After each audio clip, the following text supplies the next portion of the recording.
Deuteronomio Kabanata 7 talata 11. Sapagkat ikaw ay isang banal na bayan sa Panginoon mong Diyos.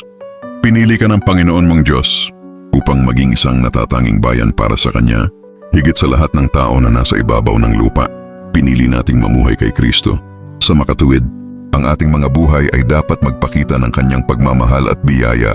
Bilang mga Kristiyano ay sinasaalang-alang natin ang ating mga salita at gawa. Nauunawaan na tayo ay isang halimbawa sa iba. Pag-aaralan natin ang banal na kasulatan at isa sa buhay, ito sa ating pang-araw-araw na gawain habang tayo ay nagbabahagi ng patutuo sa iba at pinapalakas ang ating ugnayan sa Panginoon. Tayo ay mga anak ng Diyos na nabubuhay sa mundo, ngunit hindi tayo kabilang sa mundo. Manalangin tayo. Mahal na Diyos, pinagpala kaming maging iyong mga anak at magpapatuloy kaming mamuhay ayon sa iyong kalooban upang maging salamin kami ng iyong wangis. Sa pangalan ni Jesus, Amen.